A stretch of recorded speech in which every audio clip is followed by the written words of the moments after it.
throughout the course of the game. Disappointing outcome. Really struggled there in the first half to get anything going offensively. Defense was on the field for a long time. We were there in that half. And, I was pleased with the response our guys had in the second half. We had the able to steal possession there with the onside kick. Kind of trying to boost some momentum. Guys went down and scored. They were able to score a couple touchdowns there. There in the third quarter. Really liked the response I saw from our guys. Unfortunately, just weren't able to finish it off there in the fourth. And big plays, third downs, really killed us tonight. Defensively, 8 of 18. Offensively, just couldn't. 2 of 16. Really couldn't get anything established as we were going there. Too many long yard situations. Struggled to run the football. They did a nice job and weren't efficient enough there in the passing game. Had some missed opportunities and just really struggled in regards offensively. Against a really good defense. We knew that going into the game. They did a good job with their plan and how they tried to execute it. And, you got to tip your hat to them. Had some missed tackles there defensively and allowed some explosive plays. Had one coverage bust. Something we've stayed away from throughout the last few weeks, but it showed up on the first touchdown. And things that we got to continue to get better at. But really appreciate the way the guys were competing. I knew that we would make a run. Just not good enough. And to be able to finish that. Our first question will be Ira Schoffel from Warchant. Yeah, Coach, could you kind of update us on Jordan Travis's situation? And then also, even without him, were you surprised at how ineffective the offense was in the first half? Jordan was out tonight. Obviously didn't suit up. Hopeful to get him back. Get him back soon.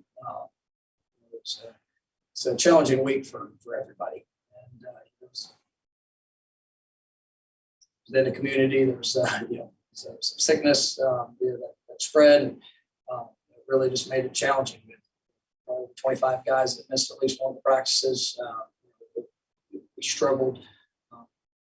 You can see a little bit of that showed up with some continuity of execution. They're early, but it's not an excuse. It's part of football. We go out there.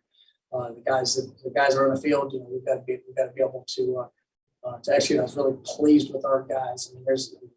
Jordan was unavailable. There's no chance that he could have played today. And he's doing everything he can.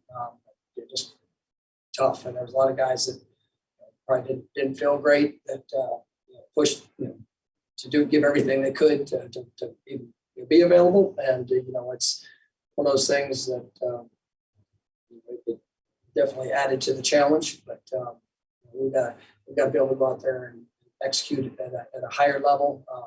You got to give credit to NC State. There were some missed opportunities that we had. They're early and too many 3 and outs and just not really any effectiveness.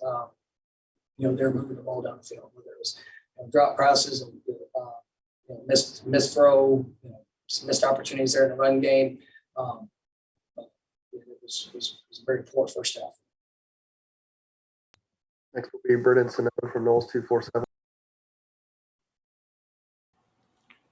Hi, Mike. Sticking with the first half on offense, was there a common theme of why you guys weren't particularly able to get going? And I guess what changed for a little bit, I guess at times in the second half, that you were able to do well and execute well? Yeah, it was not necessarily a common theme. It was a kind of a mixture of all. We want to be able to try to establish the run game. Obviously, that didn't happen. We weren't. They were. When we were trying to take things out on the perimeter, we weren't effective in that as well as we needed to. I think that's one of the things that we did better in the second half. Some with intermediate passing game, being able to push the ball. We had a couple just untimely untimely drop here, missed pass, there early, and then not being able to get things established in the run game really made it challenging for us. Because it forces those longer yardage situations. And we're still, we're not a team that's operated very well in those third and longs, and we found ourselves in too many of those tonight. And so that was the story of the first half. The second half, I thought we did a better job of being able to move the chains. I thought our guys did a much better job in the intermediate passing game, taking the backs, pushing the ball, trying to push the ball, more vertical, and soften some things up. And I thought the guys were able to execute. It was good to get those couple touchdowns. Just had some missed opportunities there in the fourth that could sustain it. Next will be Kurt Weiler from Tallahassee Democrat. Second straight week or where the run game, it seemed like never really got consistently going. Is that just mostly a factor of, those may be two of the better run defenses you're going to play this year, or were there kind of missed opportunities that just weren't taken advantage of in that regard? We played the top two run defenses, in our league, back-to-back weeks, and two of the best in the country. There's still things that we can do much better, and we need to do much better. And we're seeing some missed opportunities, some things that we made a couple of adjustments there at halftime. Thought you create a little bit more space, and but overall we all got to do a better job. I got to do a better job of coaching, trying to create some of that space, and then we've got to take advantage of the opportunities that we do have. And sometimes playing a team like the teams we played the last couple of weeks, they take away the run the way that they have. We've got to be extremely efficient in passing game, and something we just didn't do good enough. We showed we're capable. I thought the third quarter showed some flashes of what we could do and kind of what we were hopeful for, but we just weren't consistent enough throughout the course of the game. Next will be Will Desautel from WCTV.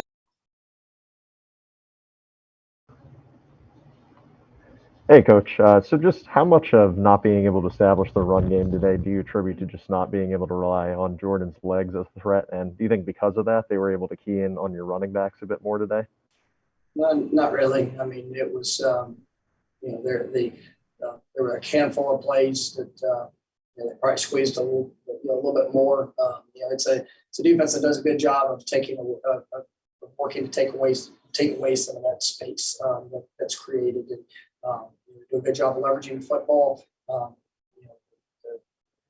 quarterback run was something that we thought could have a chance throughout it, but we tried to mix and match some wildcat things, and they did a nice job of winning blocks and creating leverage throughout. And we've got to do a better job of it. Obviously, Jordan's legs are pretty dynamic, and so it definitely has an effect on the game of in regards to that, forcing teams to have to count and do different things for him. But I don't know if they keyed in on the backs anymore than what they would have done, even if Jordan was there. But yes, he would have brought a different element.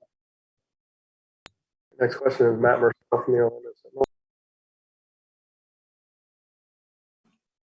Mike, how would you evaluate Mackenzie's performance, and was he at all impacted by the health situation you guys are experiencing on campus?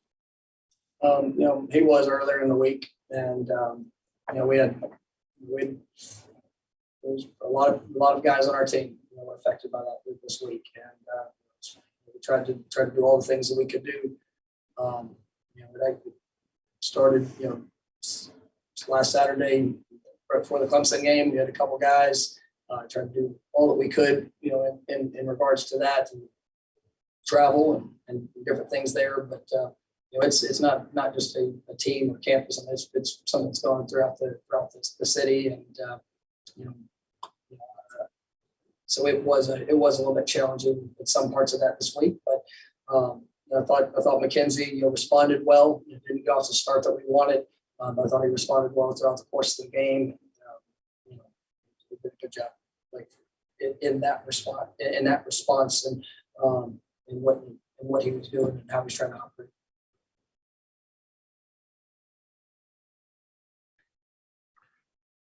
You passed on some opportunities to go for it on 4th and short. Can you take us through the decision to go for it on the 4th and 4 before their last touchdown?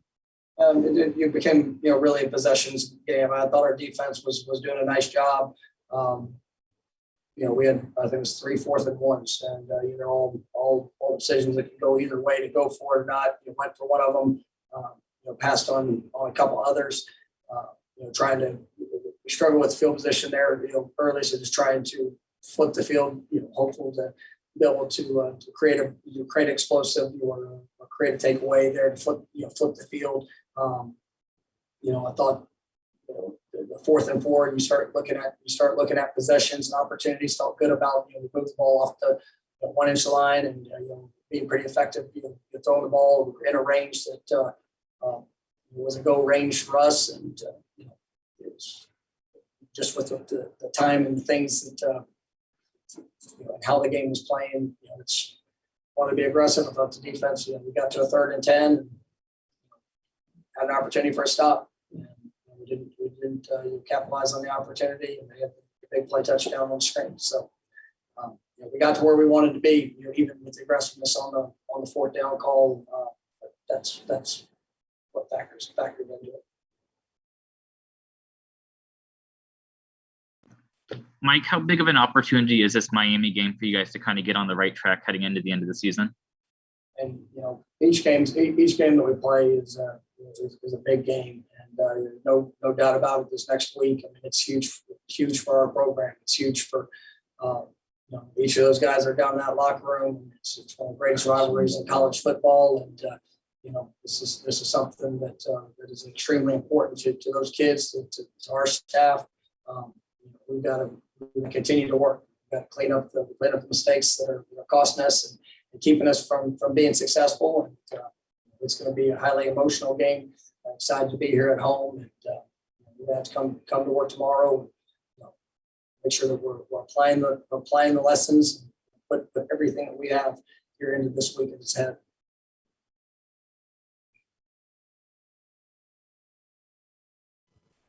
Coach, whether it's been the Notre Dame game or last week against Clemson tonight, there's been these pockets of momentum where you guys have been able to seize on things in the second half, but not ultimately finish off a football game. Is there anything that kind of has stood out to you as a common, sort of pratfall for your guys' program in those games?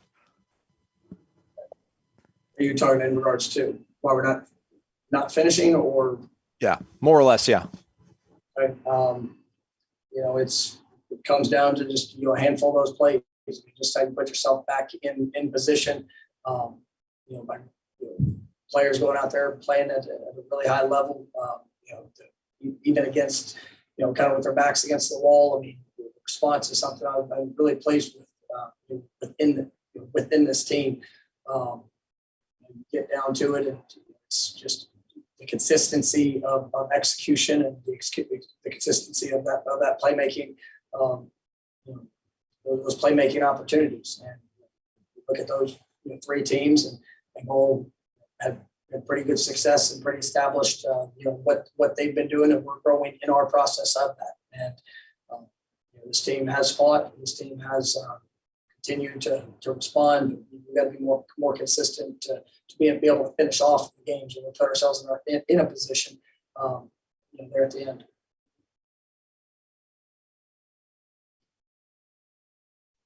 You talked about the pride in the response. Obviously, I know something you said, and I know players have said, is kind of the energy or effort, I should say, is the minimum expectation. Is there maybe even an extra sense of pride in the response this week, given the week that the team had with all the stuff going around? I'm sorry, I missed part of that. Is there even maybe an extra sense of pride in the response, given how this week was with all y'all went through? It was a challenging week. It was one that was emotional for all of us. I mean, I love these kids, man. You see them sick, hurting and trying to. I mean, our athletic training staff. I mean, they did an unbelievable job throughout the course of this week, just to be able to help our guys get positioned, go out there and practice to the best of our ability.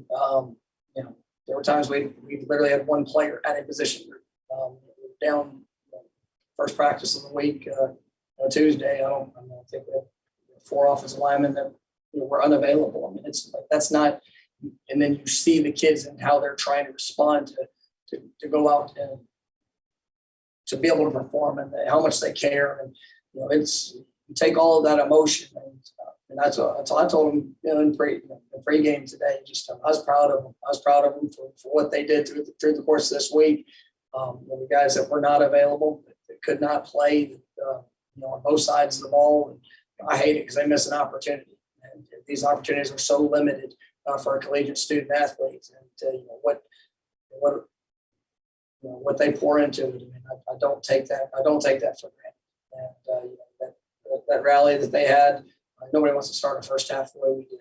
The rally they had in the third quarter, you know, I was really pleased. And you know, just got to be more consistent in our operation there to be able to finish that game. But I don't question these guys' heart. I don't question, you know, their determination. You know, we just have to continue to work to get better.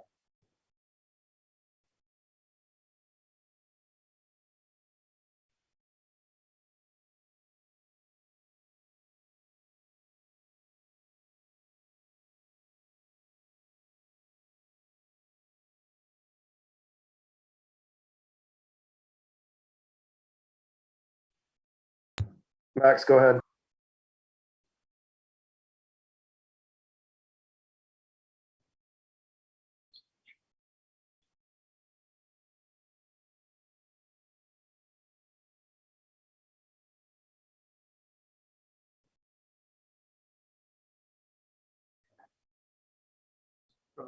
Hey, Coach, I believe what Max is trying to ask. Can you hear me? Yes, sir. Okay. I believe what Max was trying to ask was about the decision to go with the onside kick there, just how you guys went about making it, also coming out of half, trying to shoot some momentum into your guys' veins.